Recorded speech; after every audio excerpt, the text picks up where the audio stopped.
Welcome to It's Not You, It's Grief, a safe space to have candid conversations surrounding the many faces of grief.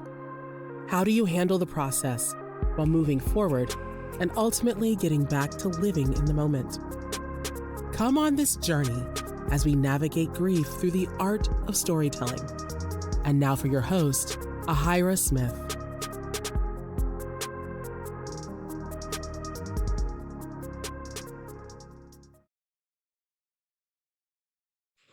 Good afternoon, good evening, and good morning to those of you who have joined me on another wonderful episode of It's Not You, It's Grief, episode 18. Can you believe it, everybody? Podcast episode 18. And I have the distinct pleasure to have one of my fellow classmates, yes, another distinguished alumni from the Kentucky State University. This gentleman is a doctor like no other who happens to be double board. And for those of you in the medical field, if you know what that means, he is double board for more than 25 years in both internal medicine and pediatrics. He happens to also be a distinguished gentleman of Alpha Phi Alpha Fraternity Incorporated. He is a wonderful husband to Dr. Erin Gilliam, who is a PhD in her own right for African American Studies. He's a fantastic father of two beautiful little girls, or I should say young ladies, getting there. Right. No rush, but No yes. rush, no rush. No rush. But above all else, he is definitely a man of faith, a man of God. And I am just so honored to have him on my show to talk to us about the importance of taking care of your body and your mind. And without further ado, please help me welcome my guest, Dr. Jay Gilliam. Hey, Jay. Hey, thank you so much for having me. And obviously our years go back to Kentucky State. I guess, the 25, 30, I mean, it's on there. Yeah, we're in there. So Yeah, we in there. We in there. But thank you for the opportunity. I really do appreciate it. Oh, you're welcome. You're welcome. And, with this month, August being that of National Immunization Awareness Month, I definitely wanted to have you on here to talk about how important it is to get those shots, to get those immunizations. There has been so much pushback of the recent years, especially with COVID and the pandemic, about people getting their shots. But nevertheless, it is important to have these conversations to know what it is that we are dealing with, and for those to just be more educated on what's happening in the medical field, because firsthand it changes from 1 minute to the next. Mhm. So I really do appreciate you taking time out of your busy schedule to just come on and just talk about this and just kind of really share your own experiences in the profession itself, as far as not only life, but encountering those times when grief might have taken place. So thank you. Thank you. Thank you. Yes, ma'am. Yes, ma'am. So if you would be just so kind to just share a little bit about who Dr. Jay Gilliam is, definitely from the medical standpoint, what it's been like for you over these 25 years. And I'm going to say right now, listen, I still don't believe it's been 25 years. We don't look at, I personally, I know it is because we got the aches, but I don't know about you, but I feel like it's still 1996. But I feel you. I feel like we're still on the yard. I get all that. Still on it. Yeah, we age well. We age well. That's what I'm gonna stick with. The calendar is telling me something different. Yeah. Okay. But yes, so just kind of just share a little bit about who Dr. Jay Gilliam is. Yeah. So, obviously, again, Dr. Jay Gilliam. I'm originally from Indianapolis, Indiana. Went to Kentucky State, the Kentucky State University, HBCU for undergraduate. That actually opened the door for me to go to medical school at University of Kentucky. And so from that point, I went to residency and a combined residency, internal medicine and pediatrics. So one thing, there's categorical residencies that focus on one specialty. I happened to go into a combined one at Wayne State University in Detroit, Michigan, which was one of the first combined residency programs. Started out in the 80s. Okay. And so from that point, I wanted to focus on primary care. But in Detroit, it actually harnessed my desire to serve the underserved community. Actually, and my dream goal was to come back to a predominantly African American community and to give back. At least that's where my foundation was, in inner city Detroit. So I came back to Kentucky. Actually, did private practice for a few years before 2008, 2009, that kind of financial crisis that we had. Well, it did trickle down to me. And so I had to make a decision at that time. And at that time, Central Baptist actually was looking to hire more primary care doctors in their new practice, and actually embrace underserved community, at least have that personnel there who would be interested in tapping in that community. And so from that point, joined Central Baptist in 2010 and have been with them ever since. And so it's truly been a blessing. Of course, I almost want to forget, met my wife at church. And so that's where we met. I was a deacon at First Baptist Bracktown. And so dated for about 2 years and then decided to take it to the next level. And obviously we have 2 girls out of that union. And of course, as you previously mentioned, my wife is a PhD and focuses on African American studies. And so, as my daughters will say, she's the real doctor. So I just said, Oh, wow. I'll just go ahead and take it. You know that saying, happy spouse, happy house. So Yeah, right. So you know the rules. My wife said that once I get my PhD, you gotta call me doctor for a week. I said, all right, I'll call you doctor for a week. So all right. I call it doctor all the time. So, exactly. That's good. That's love right there. That's love. See, we still can learn. We still can learn.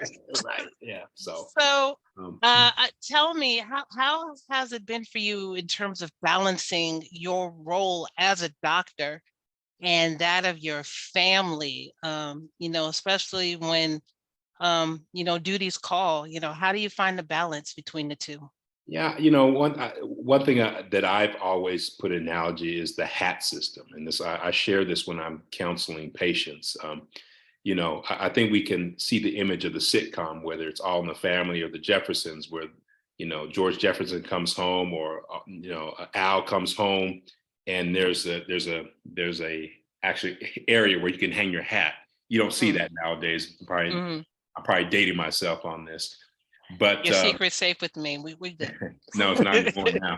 But changing the hats, and so in the clinic, my hat is a physician, but I'm also a father. I'm sorry, a husband, then a father, and I have children. And so when I'm done doing clinic stuff for a physician, I hang that hat and put on my next hat, which is a husband or father. I don't pick up that other hat. I don't. I don't. When I come home, I want my devotion and attention to be towards my family. And yes, when I'm on call, duty calls, right? I mean, I have to do that, understand that, and my family understands that. But I try not to let them overlap. And even when I see my patients out in public, they want to sometimes talk shop, but I'll redirect it and be like, that's okay. Call me Monday, or I'll be sure so and get to you next week. That way, I'm always devoted that hat time towards my wife, towards my daughters, and then come back to the clinic and pick up that hat.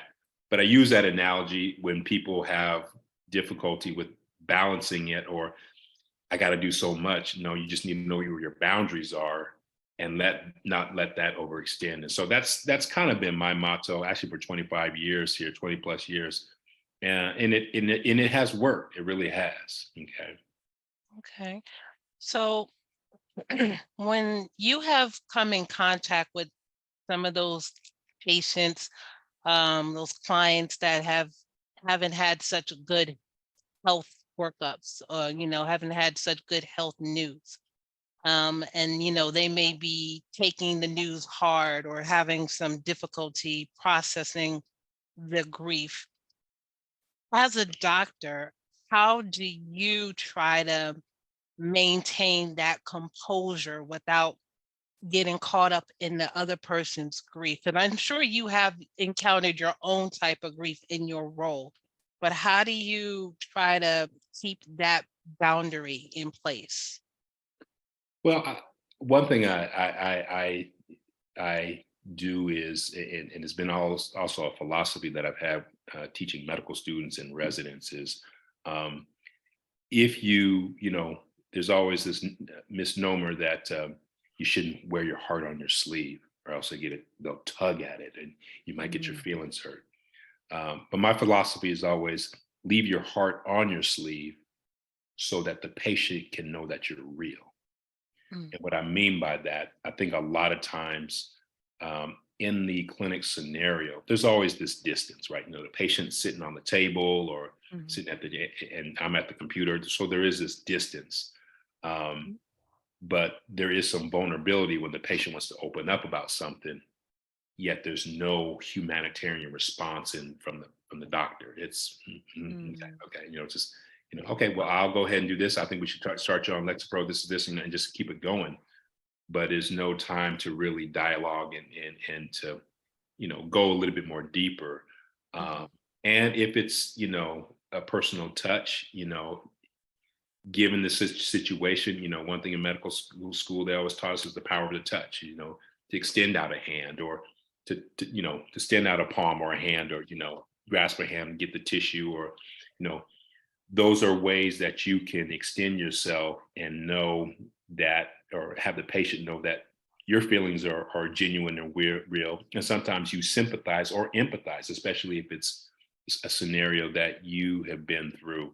Um, and I've even cried with patients before. Mm, You become a part of their family. As a primary care doctor, you become family. And so it's not out of the scope that sometimes I shed a tear if it's been a loss of somebody. Um, and I think patients respect that in a way is, to know that you understand my husband or my father or my brother, wow, meant something to you too. That wow, um, but and do it in such a way that's controlled. Obviously, both don't need to be set there wailing, right, uncontrolled or anything in that regards. right. But to know that it's real, and to extend your heart on your sleeve, I always say leave it there so that patients know that you're real. And I think that's been a philosophy I've always had when it comes to that interaction. Well, that's a great philosophy, and people. I just know in most recent years, with everything that's happened, uh, patients, the regular common folk, we do tend to talk about people's bedside manner in terms of doctors, and we may forget what they say, or we may forget what they did, but we never forget how they make us feel. So that, I think that's a great philosophy that you have, and clearly that's been working for you, because I know that you have developed such strong relationships with people even after they're no longer your patient. They still have that bond with you. So that speaks volumes more about your character than anything else. So my definite hat is off to you, or weave, or whatever I'm wearing right now. So, uh, so when it gets too tough for you in your profession, who is it that you go to? Do you have a mentor? Is there a support group for the professional doctors that you guys can talk to when it gets a little too much, There, um oh, like during the pandemic, or just. yeah, there is. I think my support group has always been, or at least my support system has always been a way out to vent, or at least to release.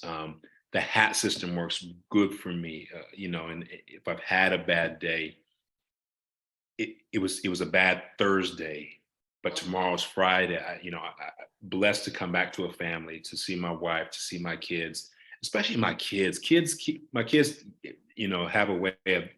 You can have a bad day, at work, but then when I see my daughters, it kind of just put things in perspective, and just Mm, not being irrespective of what happened, but just to know that um, that there is life beyond different things that you experience. And so that's always been a focal point. But, so I've talked to my wife before, talked to my mom. My mom has always been a good support. Sometimes she said, how's work? I said, man, I had this patient and, and we'll dialogue. And, my mom always has a way of putting not clinical, but spiritual pearls. My mother's a very devout, God-fearing woman. And so, but most of it is just having family, just the hats. It was a bad day today, but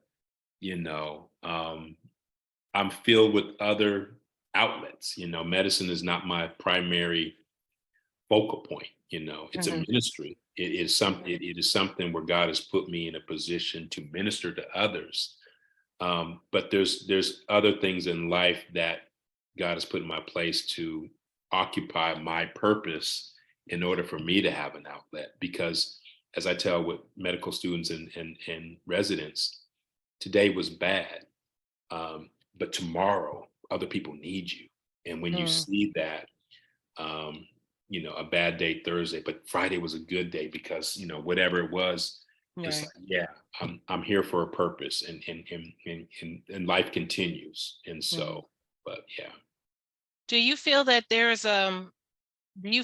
that support is also within the profession itself? I mean, do you feel there is that type of a close-knit unit or family or colleagues that kind of rally around each other when things get a little bit too much?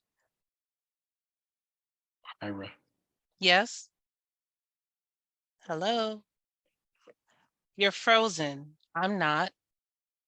Are we okay? Oh, Lord. Jay? Jay, see, this is live, people. This this is live. This is what we do. Jay, can you still hear me?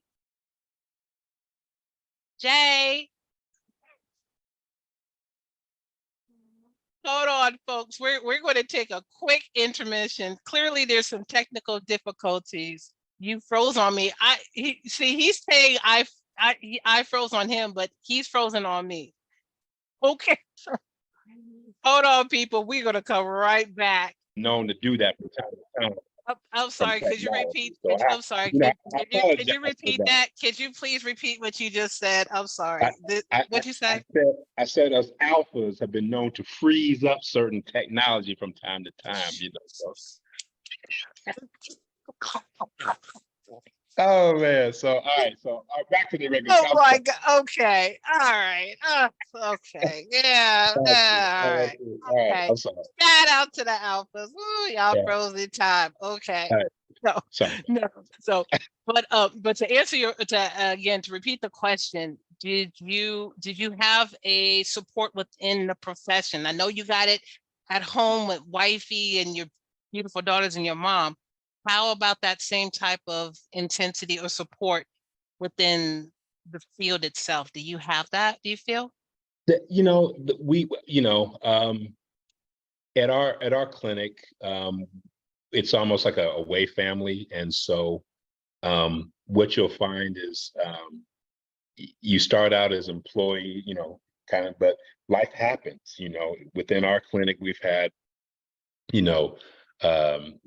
death of loved ones, whether it was children, from providers, loss of parents, even loss of one of our phlebotomists recently 2 years ago, unexpectedly. So it rattles us, but in that rattling, and if anybody's experienced grief, either breaks you apart or brings you closer. So showing up as a Baptist health family to someone's funeral, it means a lot. So when other people are going through, it is an environment where you can open up to your colleagues and be a non-judgment zone, like, hey, we're here for you.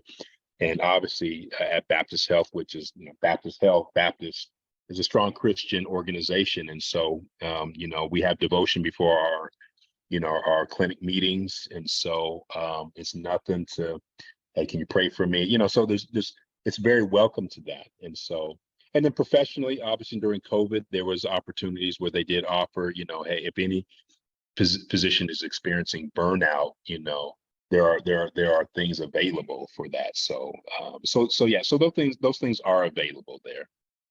Okay. So thank you for sharing that with us, as well as even mentioning that of the COVID and the pandemic, because you definitely hit something that really doesn't get much talked about, and that's in terms of the burnout that you and the medical professional had felt. I mean, you guys were the frontline workers. Let's be Yeah. clear about that. So, if you have if you can recall a time when it was just burnt, I mean, like, what was that Yeah. like for you during those intense, 36 months or so? You know, I was scared, what initially started out there, in Wuhan, China, and said, okay, it's, you're thinking optimistic. But then when it started pandemic and then the fact of loss of life, um, you know, I had to look at myself and say, I don't want to die. I didn't, it's almost like, yeah, I didn't sign up for this. I didn't, Right. I want to treat patients and, be in the primary care. But it literally, there was a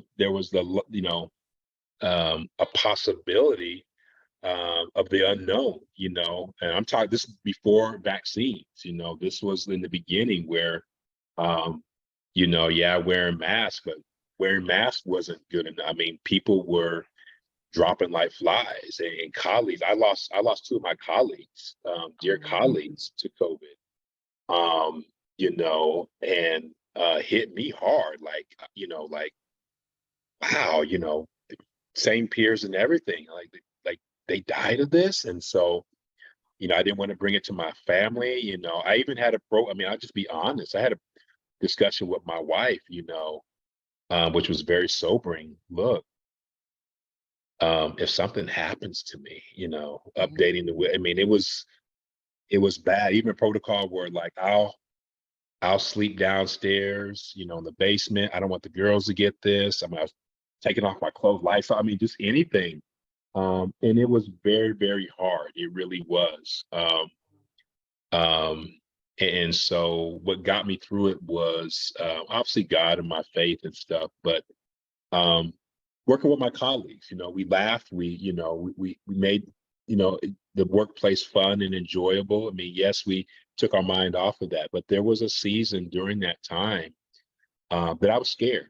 Everybody was scared. Wow.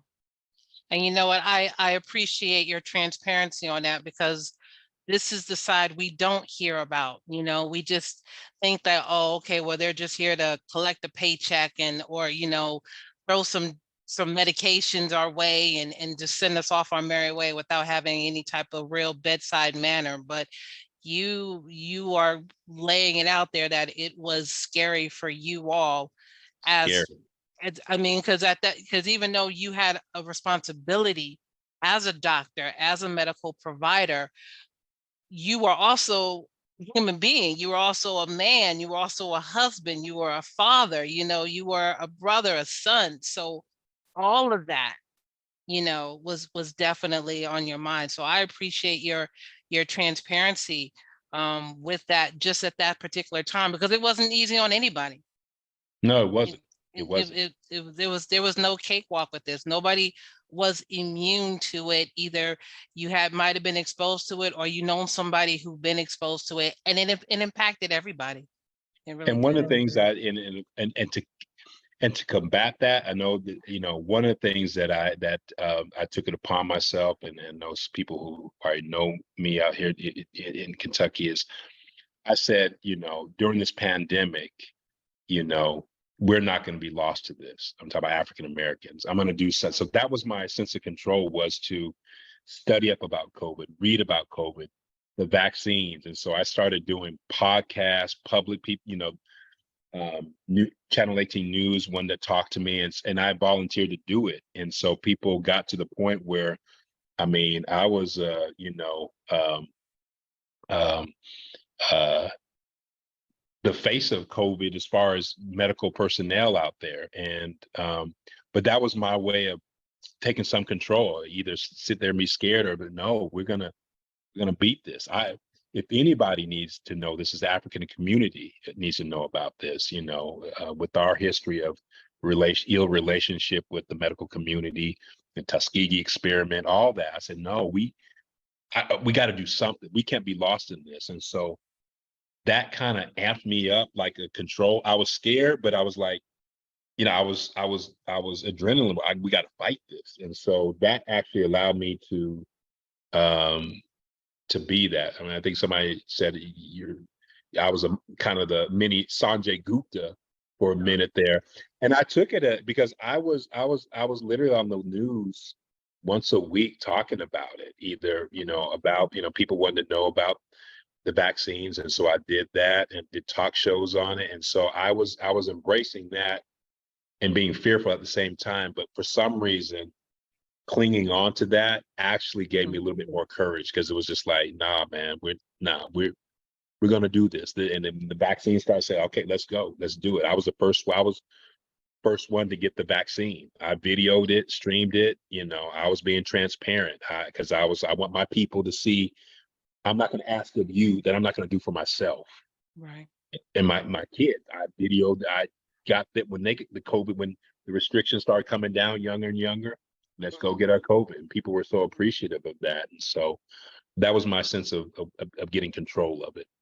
Right, right. And I do remember seeing that video footage, and I'm like, all right, Dr. J, I mean, the fact that you put yourself out there and you had your family right there along with you getting their shots, that did give us a little comfort in knowing, okay, you're not here, you're right there with us. So it just kind of made it like we're all in this together, even though you have a MD after your name. So I appreciate that. And the one thing, even the vaccinations, I always say, my kids are back. I'm not going to ask of you.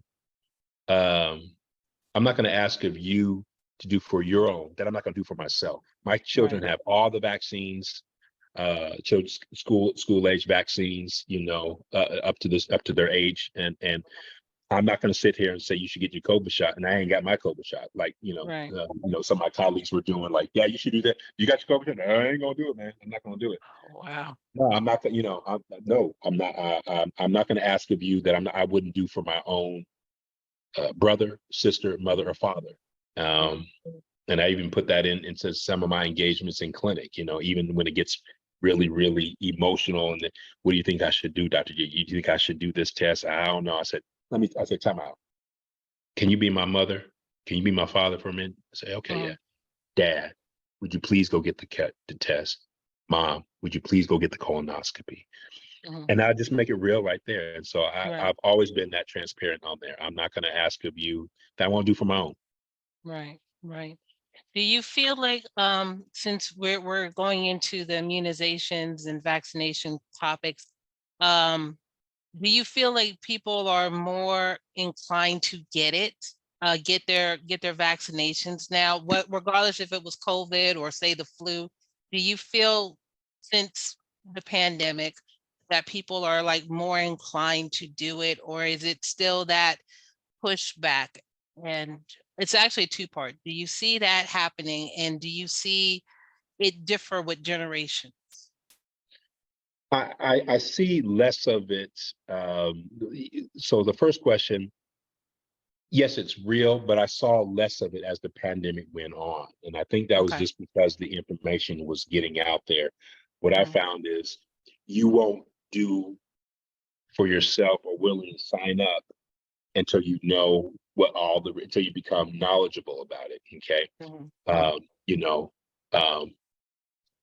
I think that's important to understand, is people's fears and meet them where they're at. And once you disable the fears and they say, okay, it was reasonable to think that way, but it wasn't necessarily wise, or it wasn't necessarily the real reason. It's not the truth that I should feel that way about this, or it got to the point where, when other people got vaccines, go tell other people how how'd you do, spread the word out there. And so that did get around there. Generational, I did see that, I did see generations, older generation, be open to it, but more with questions of it. And I saw a racial component to it. We weren't we weren't ready to sign up for that. Mhm. We know what happens when we sign up for something. Those scars are still real in our community. And so, but when you talk to patients, meet them where their fears are, compare and contrast why this isn't a Tuskegee experiment, why this is important, why this is an equal opportunity infection, and why everybody is at risk for this. And don't browbeat, but just talk to them. Just people just want their questions answered. And so when you do that, that kind of came down with it.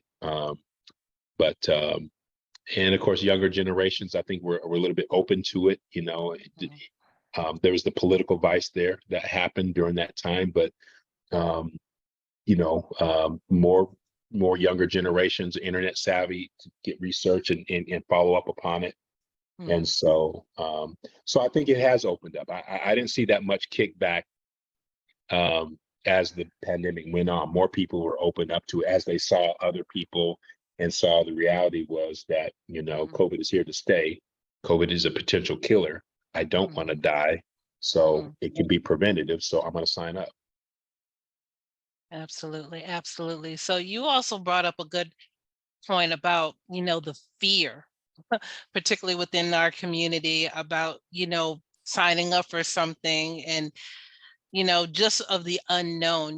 When you think about, like you mentioned, the Tuskegee experiment and just other type of experiments that might have done on people of color and having that passed on to generations upon generations upon generations.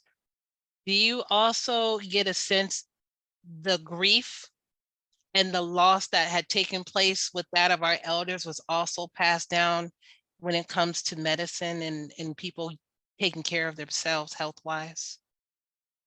Yes, I'll have older generations come in and say their piece on why they haven't took it, and then it will open up. So I remember back in the day they used to, and I let them have the mic there, and it's important that you acknowledge that and acknowledge that that fear is real. And you have if anybody has a right to question the government or question the medicine profession, it's African Americans. I mean, we're still seeing discrepancies even to this day on different diagnostic workup, on treatment. And so I've always said that we won't take the cure until we know what the full prescription is. That's always the same. And I've always said, we're not signing up until you tell us everything that's in there. And I've always been adamant about that, to explain the treatment at hand, what it is. And I always said that if you leave the same way that you came in, you wasted your copay and you wasted a visit. I've Wow. done my job, and that's the honest to God truth. That's always been my philosophy. And so when you take time to explain it, and then I always say, put myself in the situation, and sometimes I'll be like, look, if I was your father, if you were my dad, please get the shot. Right. If you were my mother, please, and that's Yeah. honest to God truth. Even my mother, even, what do you think, son, mom? Please get the shot. I've been transparent all the whole time. My whole family vaccinated up. Please do it. Right. Yeah. So. Yeah, I mean, again, I am so appreciative that you are breaking this down for in the simplest, transparent way, because these are the conversations that we still need to have out in the forefront. There are still a lot of questions. There are things that are, we are not privy to. And so having somebody like you to actually come on this platform to talk about, look, go ahead and get the vaccinations, definitely ask the questions, don't just take it at face value.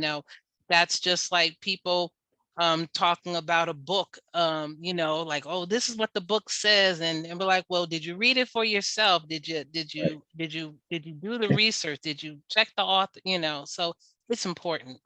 And the thing is, everybody's in a different situation. So you need to, discuss with your physician, discuss with your primary care doctor, the risk and benefits of it, and along with your health, because everybody is not able to get the shot, okay, or the Right. vaccine because of medical reasons. So always consult with your physician.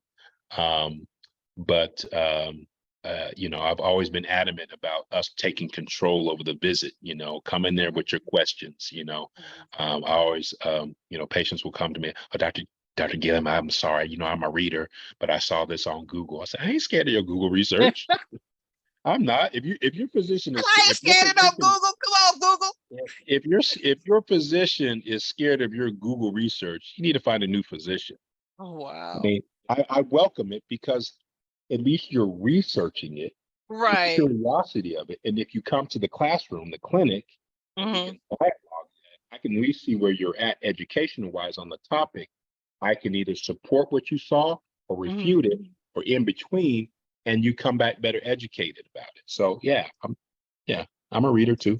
So, so, so that brings up the new question. So, do you encounter uh do you encounter a good number of folks who love that WebMD? Do you have people Yeah, who I do. And the thing about it is, and yes, we have jokes about it that you put your symptoms in there and Mhm. it comes back, something worse than it ever, than anything else. But the thing what WebMD does, it sparks the concern to get you to move. Because if you Mm. think you have something, Dr. Gilliam, I put in everything else. It says I got cancer. I said, no, you don't have cancer. You have heartburn, or no, you don't have cancer. You have to, whatever it is. Wow. But Yeah. it got you here today. Wow. That's the main thing. That, And so that's at least what I've seen with MD Consult is, or just any of those is, mhm. it gets you to the point where you're concerned, and then you're not a doctor, and you're thinking, wow, I could have this, or I don't know what to do. I'm going to make an appointment to go see the Right. doctor. I haven't seen the doctor in a year and a half, but I'm going to go hit. And Right. so that starts the conversation there. So yeah, it's a good tool. So yeah, so basically some like a platform like WebMD, it basically is a call to action because again, it gets you engaged into figuring out what's going on. And then when it throws that red big letters of something that you can't pronunciate because it's got 15 million letters in the symptom, you're like, okay, I gotta talk to Dr. J or I gotta talk to Right. Dr. Williams, and like I gotta, this is what it's telling me. You'd be like, bro, that's heartburn. Right. So Right. Or or anxiety, depression, so it right. does in such a way that I think it's been helpful to at least get the patient to acknowledge that there's something issue going on and at least pursue it if it Mhm. piques up your concern. So yeah. Okay. So the fact that you are double boarded, you're in internal medicine and pediatrics, I gotta know who are your most who are your most challenging patients? Is it the kids or is it the older? Is it old folk? Um, Looking the, back. the thing about it is, and again, I think in training, um, sometimes there's a running joke. Yeah, I like pediatrics. Can't stand the parents. That's the kind of running joke that people will have. They'll be like, because either it's the kids, but sometimes the parents can be. But my rule of thumb has always been, and I teach this to residents, is if mama ain't comfortable, then Mm, nobody should be comfortable. So that means with the treatment plan, and I've always had that because what happens is it's an opportunity to have a parent who is scared about their child's health, mm, um, who's coming to you as a trusting in your expertise on your child's health, that if you say something or the treatment requires different steps that may be beyond their comfort zone, if the parent is not comfortable, then we leave this clinic with you feeling comfortable. Either we go back mhm, to a discussion more, or I educate you more about it. And so I found that parents that may be difficult or quoted difficult because of frustrations dealing with, whatever it is or concerns, Mhm. The deeper problem is fear. Okay. And so, because they're advocating for a child who can't advocate for themselves, who doesn't know what's Mm. going on. And if the child is sick and doesn't know what's going on, that transfers to the parent. But that rule of thumb has always got me to um, get that chest x-ray that, I don't think it's one, but Dr. Gilliam, I'm going to worry about it. So I'll tell you what we're going to do. Okay. So I don't think the x-ray is needed. Okay. But to put you at peace of mind, or the referral, the ultrasound showed this. Okay. So I put A and B. Which one do you think would be more concise for you? It is, no, Dr. Gilliam, I don't know. I trust you on A, but I just tell you what we're going to do to give you a peace of mind. We're going to go ahead and get that ultrasound. I think little Johnny's belly, I think it's just a little bit under indigestion, diarrhea, but you're so concerned about this blood test, thinking it's the liver and this and that. We'll get the ultrasound. And I usually hear, thank you, Dr. Gilliam. And that's it. It wasn't no power struggle. It wasn't I'm the doctor, you're the parent, you're going to listen to me. But there's a compromise in communication in which, if the patient voices are heard, obviously in the peds it's not, because they can't always talk for themselves, but it's the parent. If they leave happy, and it's done in a compromised situation and dialogue, then it's a fruitful visitation. Same thing on the adult side.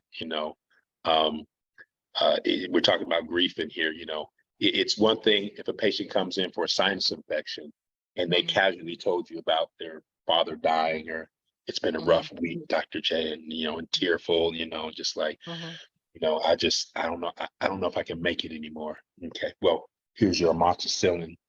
Let me know when your sinus infection is better. They go about their business, and you did really nothing for the patient. Yeah, you treated their sinus infection, but there's another pink elephant in the room that's a little bit deeper, that if you don't address it, you know, people can be suicidal, Right. And so Right. I take those opportunities to say, how things really going at home. Well, I'm just gonna push through. Especially, sometimes men, I'd be like, nah, bro, how things really going? Mm.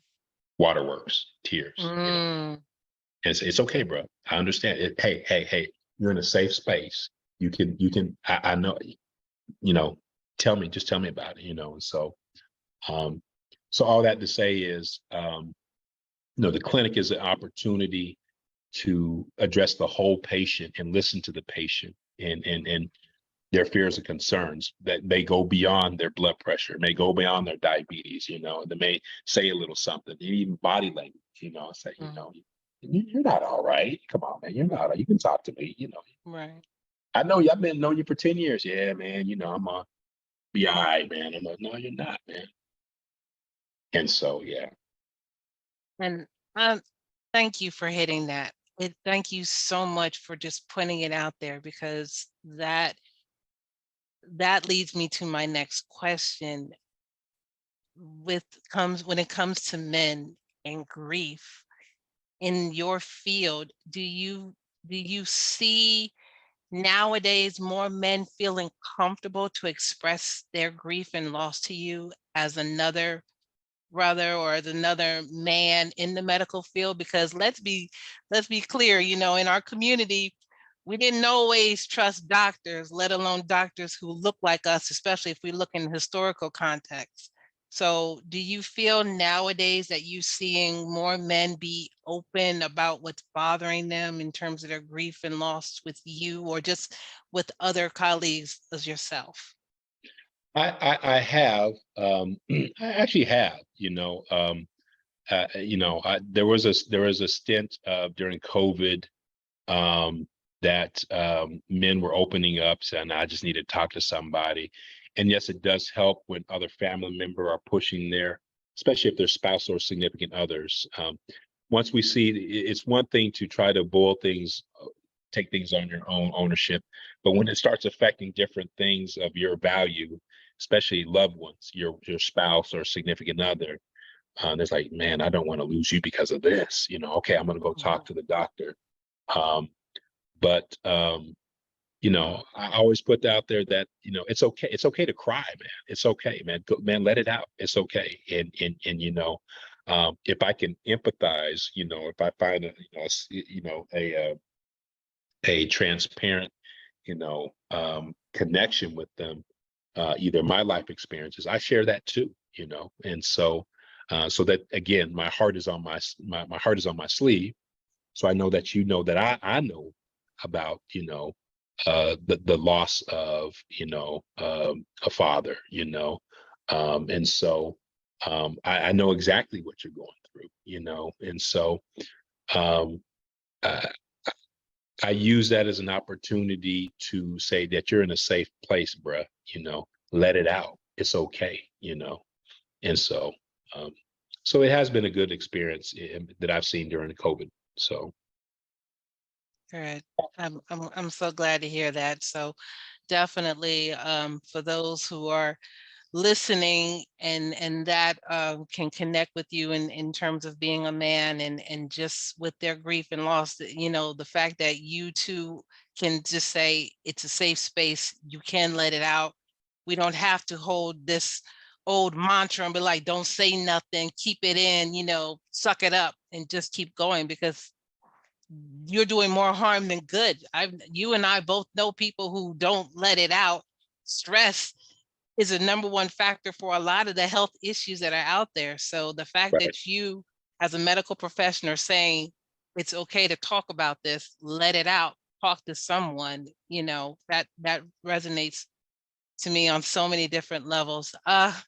Two more questions. Yeah. So one more a question that I have, um do you feel that much is done within in your professional field when it comes to grief and loss? Like, I know you're seeing the patient or you're interacting with the family of the patient for a length of time.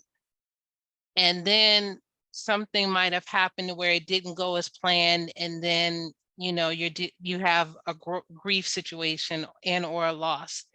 Do you feel that there's much attention given to the after effect? Does that make sense? Come on, once the event happens, and then Yes. yeah, what I do is, and one of the things is I've took it on a personal mantra is to be very proactive when it comes to mental health. I mean, I'll be honest, and yes, I do treat, internal medicine issues, diabetes, hypertension, of that. But you know how long it takes to get into a mental health profession? You know how long it takes to get started on medications. And so what I've had to do is not only counsel patients of the grief that they're dealing with, potentially start medications, both adults and peds. I just, the other, I think I started a 12-year-old on Zoloft because they were having anxiety so bad. And I felt comfortable with the patient and the parent, and had a report say, okay, let's go and start on medication, see them back in the interval time, and they're doing well. I said, okay, we got this. And so um, I've always made it a point to see people where they are on their mental health journey, do a challenge for them. Say, okay, you got a homework assignment. We talked about you personal time or boundaries. Okay, next time I talk to you, and I put in the notes, I put in say one or two boundaries that they did between now and then. And so, when you come back and we say, okay, so what boundaries did you set for your time? How are things going with your coping with your loss and stuff? That way, one, they know I'm listening. Two, I know I've addressed it with them and have a accountability to address it the next time. And so yes, there is a follow-up to it. Okay, there is. And so and patients are appreciative of that. And I think where I have to step out and let a professional do it is if we're not reaching the therapeutic goals that we want to get to, or it's out of my scope, schizophrenia or something, something that's getting really, really bad, we'll get the other professionals in. But yeah, there is a follow-up, and that's personal. I'll be honest. Some of my colleagues are not. Some of my colleagues aren't comfortable with that. They're not, and it just depends on where you are in your own belief systems and how you want to engage into the patients. I've had patients say, so and so never touched me. I get there and they talk, they don't examine me, but I mean, you've examined me, everything, you spent time with me and stuff, you know. So I think that's also personal with the position that you're seeing. But my point has always been to address that pink elephant in the room. It's because, to be honest, you know, stub toe or laceration or sinusitis, that's not deadly. But unresolved mental health, that is the big thing. You know, I need to know, you know, are you good, man? Are you okay? And if you're not, we can get you there or try to, or at least, and if I can't do it, I can at least put you in a direction that can, you know. So it's Right. very important. Right. Oh my God, I love these gems, man. You just throwing these gems left and right. And I am so appreciative of all of this that you're sharing with me, Jay. Honestly, it's good to talk with you, but it's even better to really hear you and what you're sharing with your own experience and your knowledge as a doctor and as a man and as a father and husband. So I appreciate it. So my last question to you is that if there was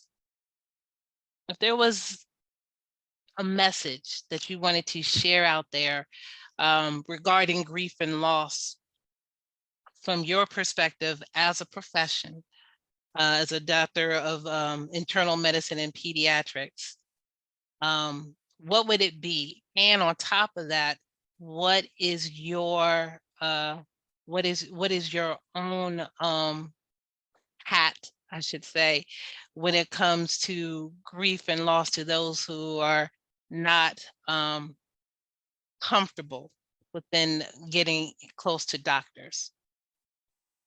You know, the first question is,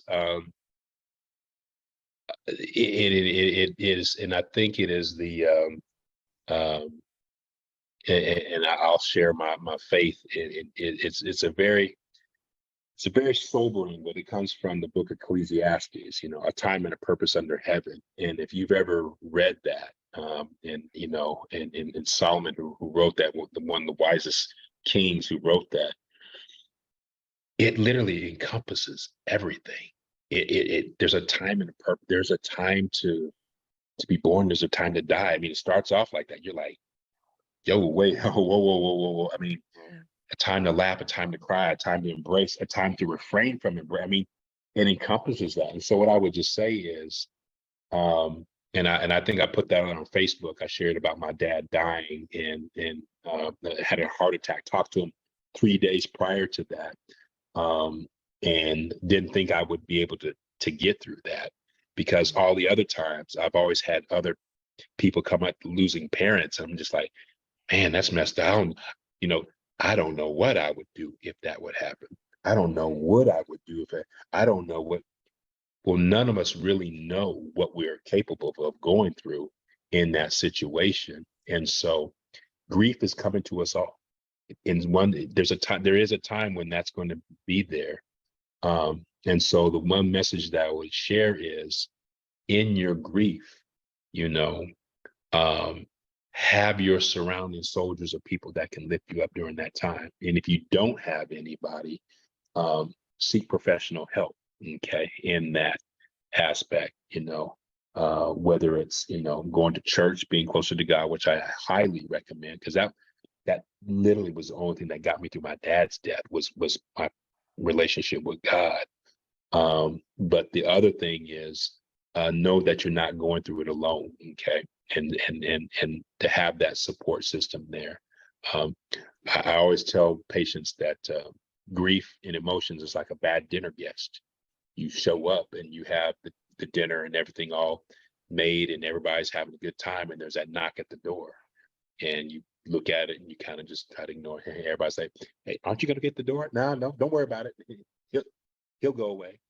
And it's boom, boom, boom, boom, boom. And you say, hey, everybody just say, pass me the mashed potatoes, patty, this nice banquet that you provided.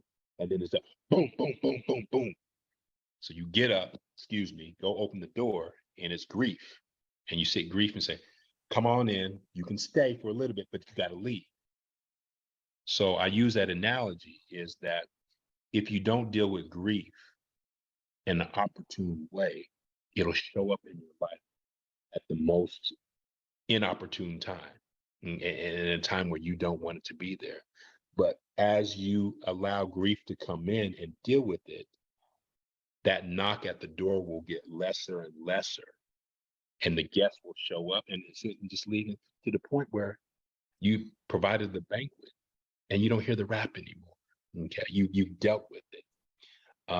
And so I share that analogy is because you have to deal with that grief. You have to, there's nothing weak about it. There's nothing inhumane about it. There's nothing soft about it, but you have to feel that pain. You have to feel that wrenching loss. Okay. But God is orchestrated where he can fill that void and give you that comfort and put different people in your lives to help you get through that. I'm a living testimony. I know your history on that. I can honestly say that it was by God's grace to got me through that. But I actually, saw the joy and the peace and all that come together, just like, wow, I can't believe this has happened during a time of grief. Well, it wouldn't have happened if I didn't deal with it. And so if I leave anything with that is, don't let that bad dinner guest show up uninvited and at the inopportune time where it messes up your life. Deal with it day by day, and each day that rap will get softer and softer, and sooner or later it won't show up anymore. Okay, it has no power over you. So, but grief is a natural progression of healing, if I may say so. That's kind of the message that was sent. So Perfect. That's it. Shoot, I ain't got nothing else to say.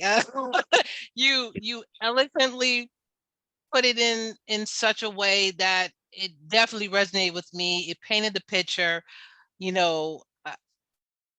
I'm just humbled. Thank you.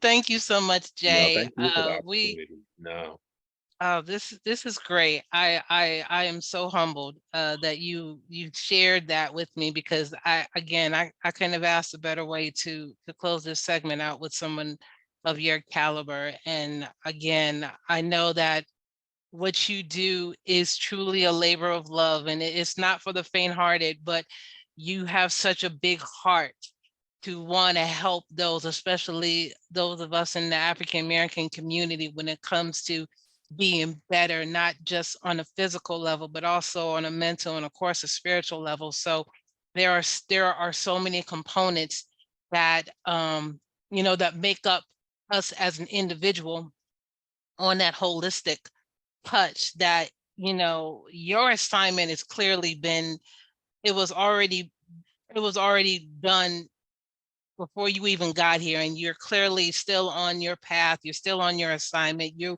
are very much in alignment with the assignment that he bestowed upon you. So I'm just so thankful. I'm doing everything I can to make sure I don't get choked up. So every no, episode I I get understand. choked up, but I No, appreciate it so much, and I can't wait to have you back on here at a later time, because I'm working on some things, and even on a platform where we'll have different other medical folks on a panel to kind of talk about grief and how it is interchangeable with you all. But we'll talk about that another time. But thank you again, Jay. I really, no. really appreciate it. Thank you, O'Hara, and God bless you in your ministry. And just to, one thing to put in perspective, and I'll leave it alone. Um, you know, um, in life, wounds that are inflicted become scars. Scars become testimonies. And so, all that to say is, the stuff that I've been through and the things that I'm transparent in clinic.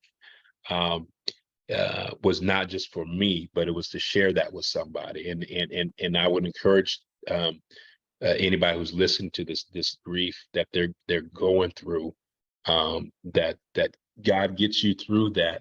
But I'll be honest, man, there's somebody else who's going to need to hear it, and you got to share it. You got to share that. That's how humanity is woven together, is to share those testimonies. And so, just encouraging everybody to talk to their doctor. And if you have a doctor who doesn't listen to you, who doesn't get you, find you another primary care doctor. As easy as that. Okay. I'm always running behind. a little bit late in my clinics, but I always tell my patients, I'll give you the same stage time I gave everybody else.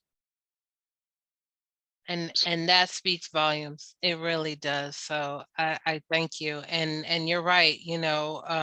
If you ain't being treated right, you don't have to stay there. You You can have to stay go. there. There's millions of other quality doctors out there. And I will say this, and I'm sorry, and it doesn't have, it's ideal if it looks like us, but don't let that be your hampering thing.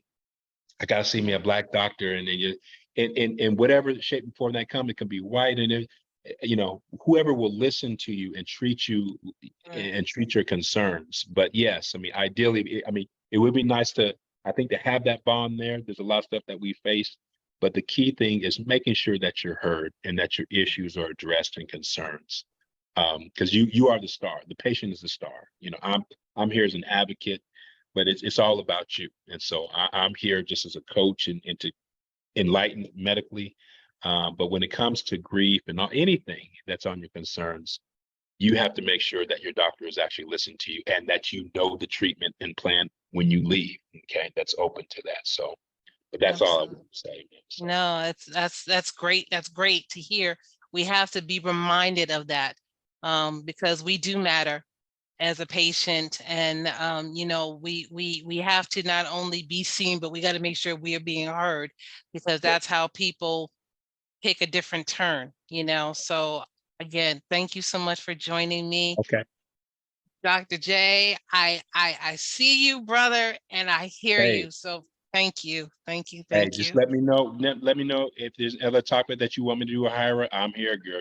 We go back. I know 30+ years, girl. It's there. Boy, wait now. You telling people's age. I know I got a little gray, but come on, bro. Don't tell it.